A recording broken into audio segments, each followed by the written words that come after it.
In American Pie,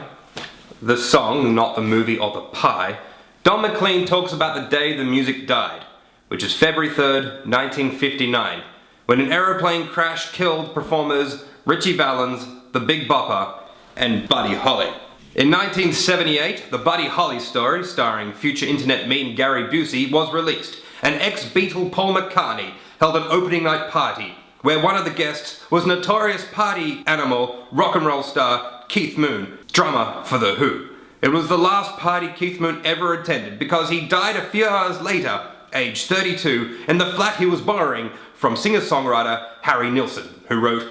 that song from Midnight Cowboy and that coconut song at the end of Reservoir Dogs. 4 years previously, in the very same flat, Cass Big Mama Elliott also died, also aged 32, from heart failure caused by obesity, whereas Keith Moon died of an overdose of pills he was taking for alcohol withdrawal that were prescribed to him by Graham Chapman from Monty Python. Moon was scheduled to play a cameo role in Monty Python's newest movie, The Life of Brian, that was produced by ex-Beatle George Harrison, who in 1999 was at home when crazy man Michael Abram broke in and attacked him with a knife.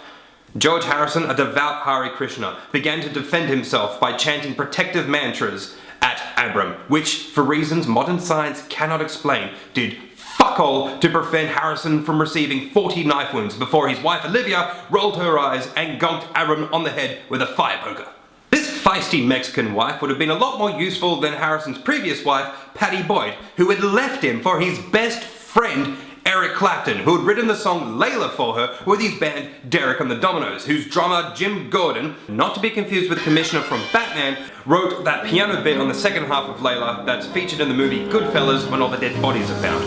The royalties that Gordon receives to this day means that he, whose discography looks like the index of the history of popular music, is one of the wealthiest men earning money from a legitimate source, currently living in a California prison, where he's been since 1984 after smashing in his mother's skull with a hammer and knife. Some highlights of his amazing career are: he was the original drummer for Animal in the Muppets, and he played drums for the Carpenters, whose lead singer Karen Carpenter died of a heart failure caused by anorexia, aged 32. In 1971, and I apologize for this torturous link, the Carpenters appeared on the Johnny Cash Variety Show, and in the 1980s, Cash formed country music outlaw supergroup The Highwaymen with Willie Nelson, Chris Christopherson, and Waylon Jennings. Waylon Jennings was a country music megastar, the narrator for the Dukes of Hazzard, and on February 3rd, 1959, gave up his seat on an aeroplane that was shortly going to become the inspiration for the song